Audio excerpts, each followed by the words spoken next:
고린도전서 2장 1절에서 9절까지 말씀을 교독합니다. 형제들아, 내가 너희에게 나아가 하나님의 증거를 전할 때에 말과 지혜의 아름다운 것으로 아니하였나니, 내가 너희 중에서 예수 그리스도와 그가 십자가에 못 박히신 것 외에는 아무것도 알지 아니하기로 작정하였습니다. 내가 너희 가운데 거할 때에 약하고 두려워하고 심히 떨었노라.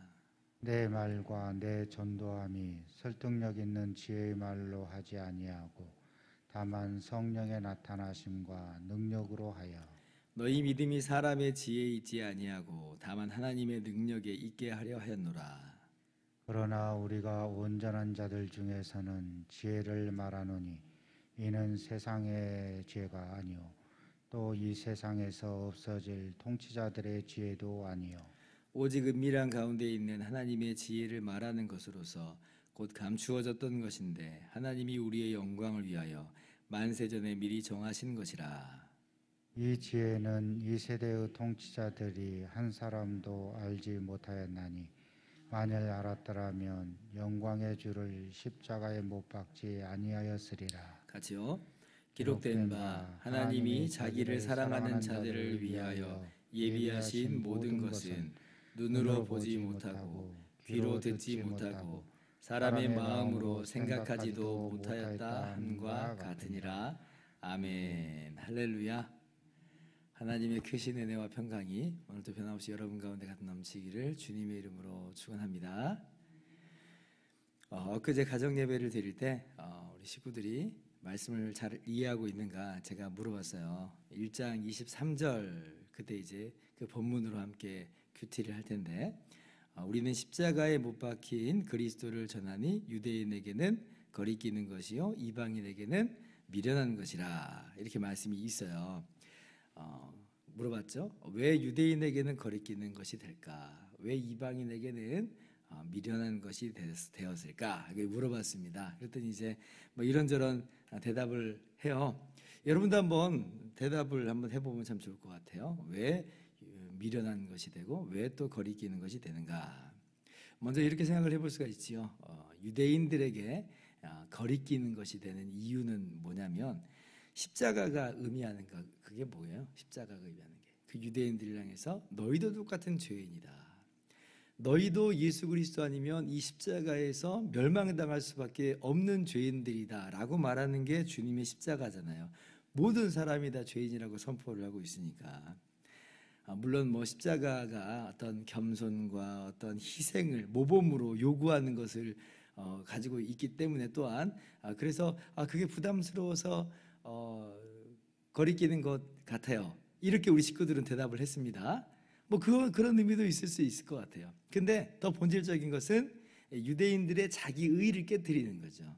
유대인들은 지금까지 자신들은 아브라함의 자손이고 하나님의 택하신 성민이고 율법이 있고 자기가 지켜왔던 어떤 의로움들이 있었는데 그 모든 것들을 이 십자가는 다 부정하는 것이기 때문에 그래서 유대인들에게는 거의 못 받아들이는 거죠.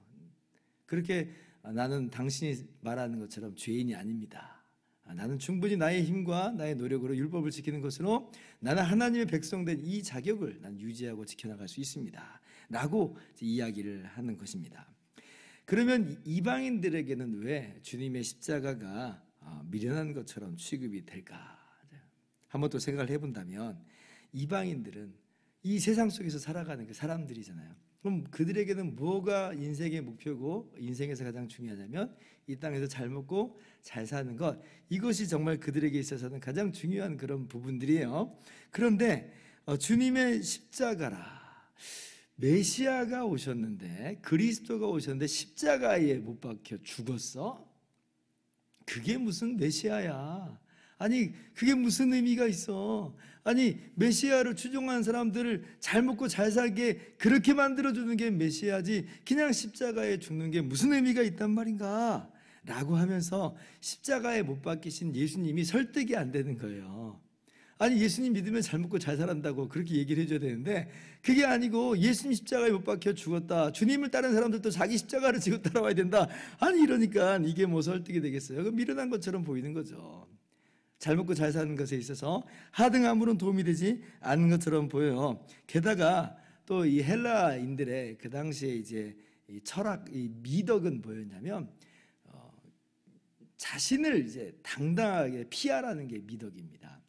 헬라 사람들에게 있어서는 겸손이라고 하는 덕목이 없어요. 이 겸손이라고 하는 덕목은 기독교 가치관에서 나온 거예요. 그 당시의 세계에서는 겸손은 미련한 거거든요.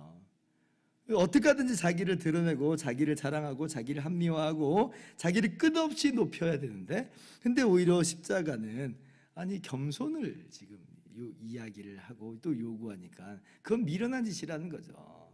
세상에 성공적인 삶을 살아가는 데는 도움이 안 된다. 그러니까 유대인에게도 이방인에게도 거리끼는 것이 되고 미련한 것이 되는데, 오늘날도 마찬가지예요. 우리에게 유대인 같은 그런 요소도 있고 이방인 같은 요소들이 다 있기 때문에 어떤 부분에 있어서는 십자가가 거리낌이 되고 어떤 부분에 있어서는 십자가가 미련한 것처럼 보인다는 것이에요.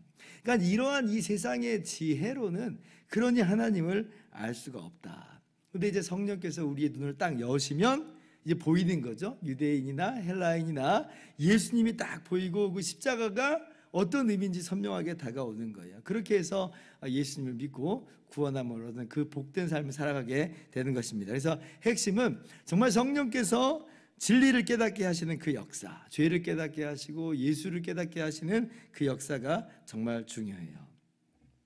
자, 그런데 이제 사람이라고 하는 게 눈에 보이지 않는 그 성령의 역사를 내가 어떻게 할 수 없잖아요. 통제할 수 없잖아요. 그러니까 내가 뭔가 해볼 수 있는 어떤 그런 영역에 좀 더 눈을 돌리는 그런 경향들이 있습니다. 이게 이제 우리 설교자들 또 전도자들에게 있는 유혹거리예요. 그러니까 성령의 역사만을 의지한다, 성령의 역사만을 바라본다, 내가 전하는 이 십자가의 복음을 통해서 성령께서 역사하신다. 내가 이거 알 수가 없으니까, 아니 성령께서 역사하실지 안 하실지 어떻게 통제를 할 수가 없으니까. 그러니까 뭘 자꾸 기웃거리게 되냐면 내가 뭔가 해볼 수 있는 그런 것들을 자꾸 이제 추구하려고 하는 거예요. 뭔가 섞어보려고 하는 거죠. 최소한 그렇게 하면 상대방의 거부감을 낮출 수 있지는 않을까, 이런 마음들이 드는 거죠. 예를 들면 유대인들에게는 어떻게 지금 전하고 싶은 마음이 쏙 들어가냐면, 아니 그냥 십자가만 이야기하지 말고 거기 할례를 좀 섞어봐. 그러면 유대인들이 그렇게까지 반발하지는 않을 거야. 그렇게까지 걸림돌은 되지 않을 수 있어. 그렇거든요. 정말 바울 사도가 이 갈라디아서 5장 11절 보면 이렇게 말씀하십니다. 형제들아, 내가 지금까지 할례를 전한다면 어찌하여 지금까지 박해를 받으리요.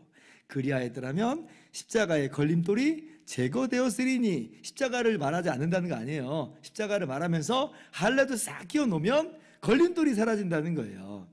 그러니까 예수님 십자가에 달리신 예수 믿는 것만으로 되는 게 아니라 너희 말처럼 할례를 받고 유대교로 개종을 하면 그렇게 구원받는 거야. 이렇게만 내버렸으면 유대인들은 박수를 치면서 맞습니다, 아유 그렇죠 라고 아마 기꺼이 받아들였을 거라 하는 것이죠. 그러니까 바울에게도 그 당시에 전도자들에게 그런 유혹이 얼마든지 있을 수 있어요. 이런 것들이 말의 지혜.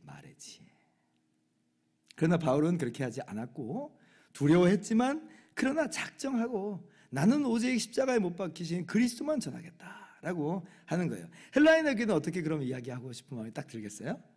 그들이 좋아하는 거 딱 던져주면 되는 거예요. 성공과 번영 딱 섞으면 진짜 크게 환영을 받을 겁니다. 예수님 믿고 그러면 뭐 십자가의 겸손의 삶도 우리가 또 사는 것도 있겠지만, 예수 믿으면 진짜 잘 된다니까요. 다 정말 잘 먹고 잘 살고 성공적인 인생을 살아가게 됩니다. 마음에 정말 강물 같은 평안과 위로가 넘치게 돼요. 윤리적으로 막 그렇게 빡빡하게 살 필요까지는 없고요. 주님이 죄 용서해 주시니까. 그러니까 그냥 예수님 십자가 믿고 잘 먹고 잘 사는 우리 이 복음 따라갑시다, 이런 마음들이 막 이제 들죠. 이게 엄청 수월한 거예요. 여러분, 이게 다 말의 지혜죠. 말의 지혜라고 하는 게 단순히 뭐 수사법, 뭐 어떤 화려한 언변 이런 것만 말하는 게 아니고, 이런 것들도 전부 다 말의 지혜에 해당하는, 사람의 마음을 움직이려고 하는, 훔치려고 하는 그런 지혜인 것이죠. 바울도 맘만 먹으면 그렇게 할 수 있었다는 것인데, 그러나 오늘 2절 보니까 바울은 그렇게 안 하겠다는 거예요. 작정했어요. 내가 너희 중에서 예수 그리스도와 그가 십자가에 못 박히신 것 외에는 아무것도 알지 아니하기로 작정하였다. 오직 주님의 십자가만, 그것이 거리낌이 될지언정, 그것이 미련한 것으로 취급될지언정 나는 십자가만 전하겠다. 나는 그리고 오직 성령만을 의지하겠다. 내 말과 내 전도함이 설득력 있는 이런 지혜의 말로 하지 아니하고 다만 성령의 나타나신 것 능력으로 하여 성령만을 의지하겠다. 주님의 능력만을 의지하고 그 결과는 성령께 맡기겠다. 이게 이제 사도 바울의 모습인 것이죠. 저와 여러분의 고민의 지점입니다. 특별히 설교자로서 제가 더 많이 고민을 하고 있는 부분입니다. 맨날 주님의 십자가만 전하는 것, 주님의 은혜의 복음을 전한다고 하는 것, 이거 좀 식상해하진 않을까? 좀 지루해하진 않을까? 좀 다른 거 좀 많이 섞어야 되는 거 아닌가? 이런 매일같이 이런 유혹이 저에게 찾아와요. 물론 뭐 다른 것들 예화나 인생의 뭐 성공 스토리나 그런 것도 잘 말 못하지만 근데 뭔가 좀 다른 것들을 여기다 좀 섞어 봐야 되겠다. 뭐 이런 마음들이 막 불쑥불쑥 올라올 때가 있습니다. 물론 전달을 위해서 노력을 해야 되죠. 예화를 좀 더 들어서 풍성하게 좀 이해를 좀 더 두고 어떤 적절한 단어를 선택하고 또 간결한 난이도가 맞춰진 문장들을 선택해 나가는 이런 전달력을 높이는 노력은 제가 물론 항상 해야 될 것이에요. 그런데 마치 그런 것들을 의지하려고 하고 거기에 역사가 나타난 것처럼 보이는 그런 의존적인 마음을 내가 혹시 불쑥 이제 갖고 싶어하는 그런 마음이 있다는 거죠. 내가 통제할 수 있는 영역이니까. 그리고 또 십자가 외에 다른 것들을 섞으면 또 왠지 뭐 성도님들이 좀 더 감동을 받고 더 좋아하진 않을까, 뭐 이런 마음들이 막 찾아오는데, 그러나 오늘 말씀이 사실 저에게 있어서도 똑같은 결심이에요. 나는 예수 그리스도와 그가 십자가에 못 박히신 것 외에는 아무것도 알지 않기로 작정했다. 제가 우리 교회에서나 어디에서나 흔들 깃발은 뭐냐면 우리 주님의 십자가지 다른 건 아니다라고 하는 거예요. 항상 저 스스로도 그렇게 되뇌어 봅니다. 오늘 제가 마지막 설교를 하게 된다면 나는 무엇을 전할 것인가? 물론 기계적으로 똑같은 얘기를 한다는 건 아니에요. 그러나 정말 전하는 이 말씀의 핵심은 항상 예수 그리스도와 십자가의 복음으로, 하나님의 은혜의 복음에 맞춰지는 것으로 결국 그렇게 결론이 돼요. 사실 어저께만 해도 수요기도에 마치고 우리 교회차 몰고 뒤로 싹 돌아가는데 우리 골목에 저녁이 되니까 좌우에 주차가 쫙 돼 있잖아요. 살살살살 간다고 해도 사람들이 어디서 튀어나올지 모르는 그런 구조입니다. 근데 아니나 다를까 횡단보도 앞에서 퀵보드를 탄 요만한 아이가 확 뛰어들어오는 거예요. 정말로 얼마나 노린지 급정거를 했어요. 끽 소리 나면서 급정거를 했어요.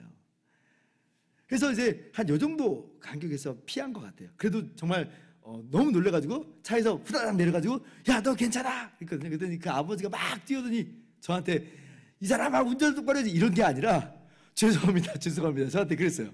어느 정도의 상황인지 알겠죠? 이 아이가 그냥 뛰어나온 거예요. 만약에 그렇게 제가 사고를 했으면 오늘 이 자리에 없는 거예요. 뭐 지금 막 여기저기 불려다니면서 뭐 경찰서로 끌려가고 있을지 잘 모르겠어요. 그잖아요. 그러니까 사람 일은 내일 일을 몰라요. 오늘 이 시간이 저의 마지막 설교 시간이면 나는 무엇을 전할 것인가? 결국 결론은 십자가에 못 박히신 예수 그리스도 외에는 저는 이야기하지 않겠다. 그래서 우리 교회 이름을 아예 그렇게 지었다고 그랬잖아요. 우리가 예수 은혜다, 예수 그리스도의 은혜 복음만을 전하겠다. 그러니까 이것이 저의 다짐입니다. 또 여러분들의 또 복음 증거에 있어서도 다짐일 줄 믿어요. 우리가 어떻게 할 수가 없어요. 우리가 이 결과를 통제할 수 없어요. 그러나 성령께서 이 십자가 복음, 이 피 묻은 십자가 복음 가운데 분명히 역사하시고 성령께서 나타내실 거예요. 그리고 영광은 성령께서 오직 하나님만이 받으실 거예요.